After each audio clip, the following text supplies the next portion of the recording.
Ei, què passa? Ja som aquí, una setmana més a la secció de pel·lis i sèries de Metadata. Com ja sabeu, cada 2 setmanes aquí a Metadata us podeu trobar aquest petit oasis que parla sobre pel·lícules i sèries, això sí, sempre relacionat amb la tecnologia. Però mira, sabeu què? Que avui m'he aixecat una miqueta rebel i no penso fer res de tot això. És més, avui li dono la volta totalment a la temàtica i us porto 3 pel·lícules que escapen absolutament de la tecnologia. 3 pel·lícules on la tecnologia no hi pinta res. El rebele! Doncs vinga, va, sense més dilació, la primera de les 3 propostes que us porto avui de pel·lícules que escapen absolutament de la tecnologia és Capità Fantàstic. Pel·lícula que podeu trobar tant a Netflix com a Amazon, però només en aquesta segona hi ha disponible el doblatge en català. Protagonitzada per l'immens Viggo Mortensen i per aquest noi d'aquí, que estic convençut que molts i moltes us pot sonar, però no us diré qui és fins al final. La pel·li es va estrenar l'any 2016 i ens presenta a un pare, el Viggo Mortensen, i els seus 6 fills, que viuen una vida totalment oposada al que considerem comú. I aquesta vida és molt més propera a la convivència, a la supervivència i 100% enfocada al contacte amb la naturalesa. En Ben, el pare, mira d'inculcar els seus ferms ideals en els seus fills i filles, atorgant-los una educació extremadament alternativa. Una educació que al llarg de la pel·lícula et farà ballar el cap pensant que hi ha coses que t'hagués agradat, que t'haguessin inculcat així des de petit i d'altres doncs que són d'una moral una mica més qüestionable. A veure, per tancar la recomanació i mirar de no fer spoilers, diguem que un succés familiar farà arrencar aquesta meravellosa pel·lícula, fent que aquesta família tan especial hagi d'abandonar la seva zona i interactuar a moltíssims nivells amb un món que no té absolutament res a veure amb el seu, creant dilemes i situacions que faran reflexionar cap a les dues bandes. Recordeu, la teniu a Netflix i a Amazon amb doblatge en català. Tranqui, que et pensaves que ja m'anava i no et deia qui era el noi, És el prota de 1917. Va, que no pari això, anem a per la segona pel·lícula, que aquesta, en el seu dia a mi,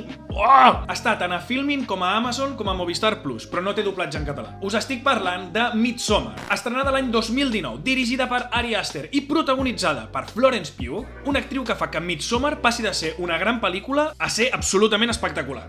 Vale, em poso seriós per no fer spoilers, perquè parlant de Midsommar sempre m'emociono. La protagonista, Dani, la Florence Pugh, no està passant precisament el millor moment de la seva vida i se li suma la imminent ruptura d'una relació que des d'un bon principi ja veiem que trontolla. I per mirar de tirar endavant amb una de les poques coses que li queden de peu per molt que trontollin, tant a la seva parella com als seus companys d'universitat, els acompanya a passar uns dies a un festival d'estiu a una aldea de Suècia, ja que pel que estudien han de fer una tesi sobre aquesta comunitat. I allà s'hi trobaran una comuna hippie que a poc a poquet anirà agafant com una mena de to sectari molt fort. Anava a parlar-ne una mica més, però crec que em quedo aquí. És d'aquelles pel·lícules que més val saber-ne poquet per gaudir-les de debò. Només acabaré dient que a pesar de que tota la pel·lícula transcorre en plena llum del dia, la tensió, el desconcert o fins i tot en alguns moments el terror és increïble.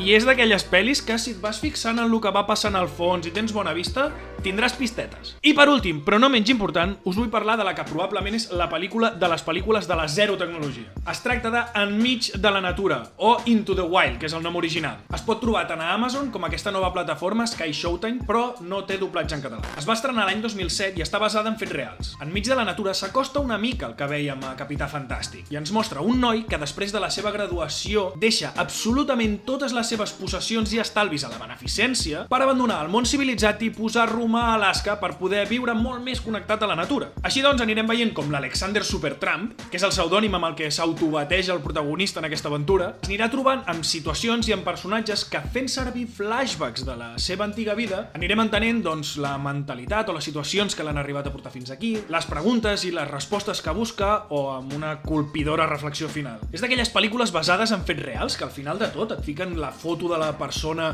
que va existir en realitat i que li va passar aquesta història i no pot ser una altra cosa que quedar-te mirant i reflexionant sobre el que acabes de veure fins que s'acaben els crèdits. Doncs apa, fins aquí el meu vídeo de la rebeldia. Crec que també està bé de tant en tant donar-nos un airet de tanta tecnologia, tanta ciència-ficció i crec que podem treure reflexions ben parides i molt necessàries per qualsevol de nosaltres d'aquestes pel·lícules. Tant iPhone 13, tanta història, aneu a muntanya i ensumeu fort allà.